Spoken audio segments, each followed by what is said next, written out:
Leviticus chapter 13. The Lord said to Moses and Aaron, "If anyone has a swelling or a rash or discolored skin that might develop into a serious skin disease, that person must be brought to Aaron the priest or to one of his sons.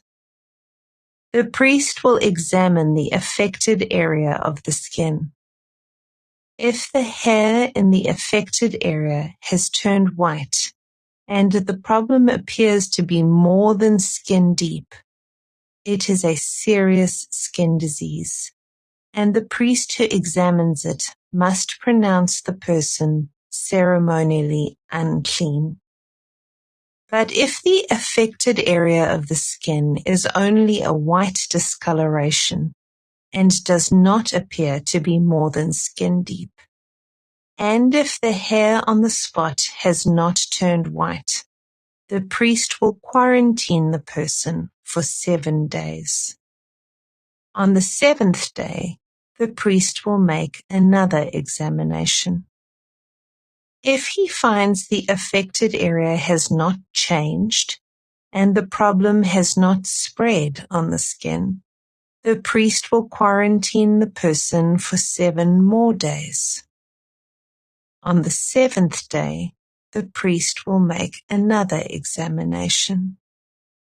If he finds the affected area has faded and has not spread, the priest will pronounce the person ceremonially clean.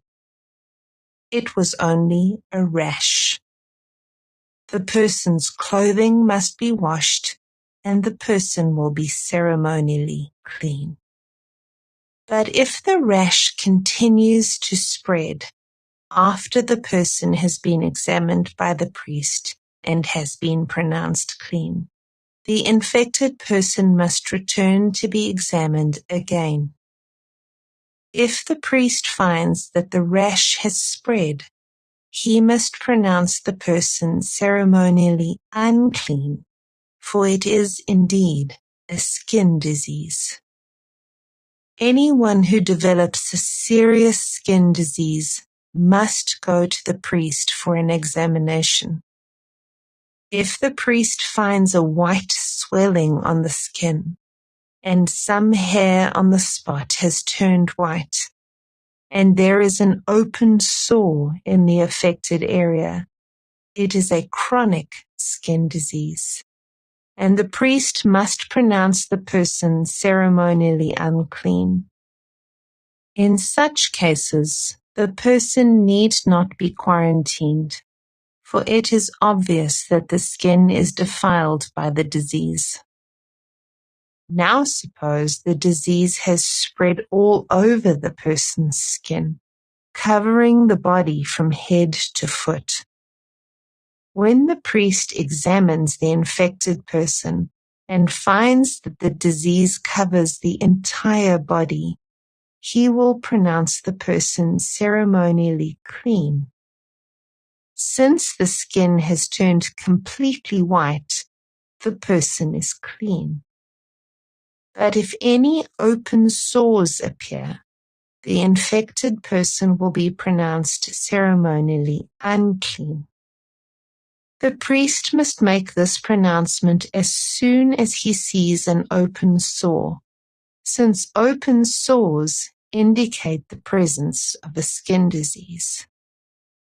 However, if the open sores heal and turn white like the rest of the skin, the person must return to the priest for another examination.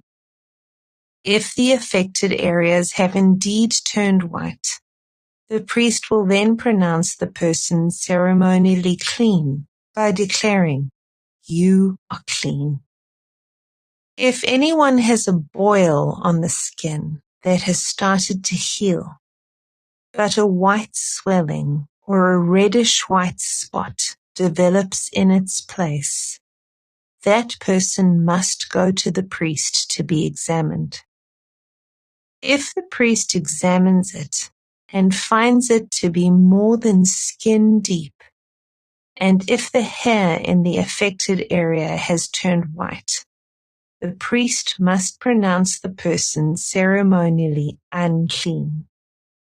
The boil has become a serious skin disease. But if the priest finds no white hair on the affected area, and the problem appears to be no more than skin deep and has faded, the priest must quarantine the person for 7 days. If during that time the affected area spreads on the skin, the priest must pronounce the person ceremonially unclean because it is a serious disease. But if the area grows no larger and does not spread, it is merely the scar from the boil, and the priest will pronounce the person ceremonially clean. If anyone has suffered a burn on the skin, and the burned area changes color, becoming either reddish white or shiny white, the priest must examine it. If he finds that the hair in the affected area has turned white, and the problem appears to be more than skin deep, a skin disease has broken out in the burn. The priest must then pronounce the person ceremonially unclean, for it is clearly a serious skin disease. But if the priest finds no white hair on the affected area, and the problem appears to be no more than skin deep and has faded, the priest must quarantine the infected person for 7 days. On the 7th day, the priest must examine the person again. If the affected area has spread on the skin, the priest must pronounce that person ceremonially unclean, for it is clearly a serious skin disease. But if the affected area has not changed or spread on the skin and has faded, it is simply a swelling from the burn. The priest will then pronounce the person ceremonially clean, for it is only the scar from the burn. If anyone, either a man or woman, has a sore on the head or chin, the priest must examine it. If he finds it is more than skin deep and has fine yellow hair on it, the priest must pronounce the person ceremonially unclean. It is a scabby sore of the head or chin.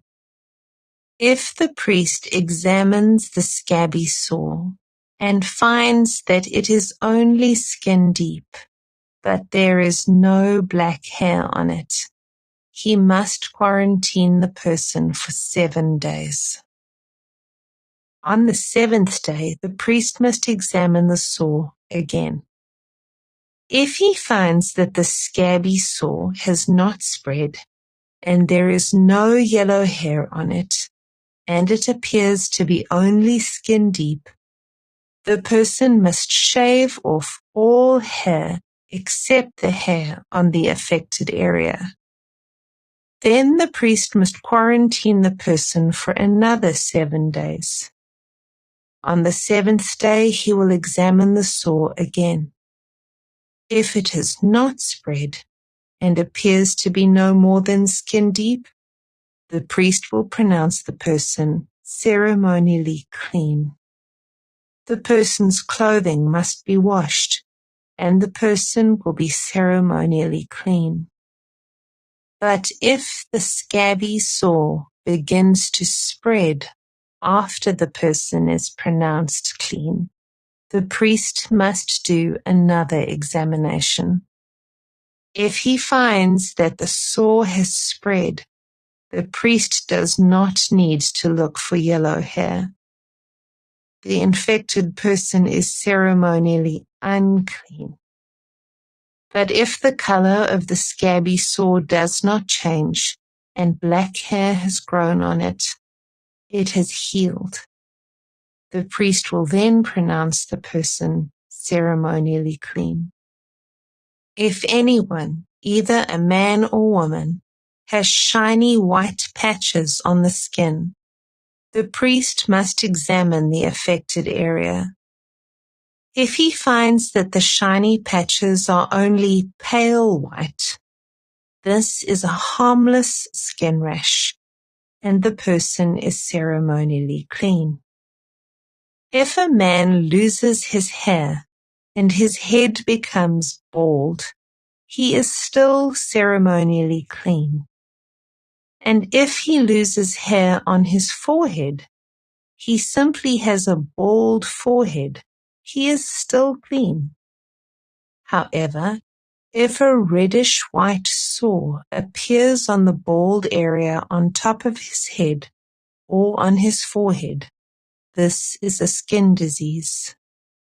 The priest must examine him, and if he finds swelling around the reddish-white sore anywhere on the man's head, and it looks like a skin disease, the man is indeed infected with a skin disease and is unclean. The priest must pronounce him ceremonially unclean because of the sore on his head. Those who suffer from a serious skin disease must tear their clothing and leave their hair uncombed. They must cover their mouth and call out, "Unclean, unclean." As long as the serious disease lasts, they will be ceremonially unclean. They must live in isolation in their place outside the camp. Now suppose mildew contaminates some woolen or linen clothing, woolen or linen fabric, the hide of an animal, or anything made of leather. If the contaminated area in the clothing, the animal hide, the fabric, or the leather article has turned greenish or reddish, it is contaminated with mildew and must be shown to the priest. After examining the affected spot, the priest will put the article in quarantine for 7 days. On the 7th day, the priest must inspect it again. If the contaminated area has spread, the clothing or fabric or leather is clearly contaminated by a serious mildew and is ceremonially unclean. The priest must burn the item, the clothing, the woolen or linen fabric, or piece of leather, for it has been contaminated by a serious mildew. It must be completely destroyed by fire. But if the priest examines it and finds that the contaminated area has not spread in the clothing, the fabric, or the leather, the priest will order the object to be washed and then quarantined for 7 more days. Then the priest must examine the object again. If he finds that the contaminated area has not changed color after being washed, even if it did not spread, the object is defiled. It must be completely burned up, whether the contaminated spot is on the inside or outside. But if the priest examines it and finds that the contaminated area has faded after being washed, he must cut the spot from the clothing, the fabric, or the leather. If the spot later reappears on the clothing, the fabric, or the leather article, the mildew is clearly spreading, and the contaminated object must be burned up. But if the spot disappears from the clothing, the fabric, or the leather article after it has been washed, it must be washed again. Then it will be ceremonially clean. These are the instructions for dealing with mildew that contaminates woolen or linen clothing or fabric or anything made of leather. This is how the priest will determine whether these items are ceremonially clean or unclean.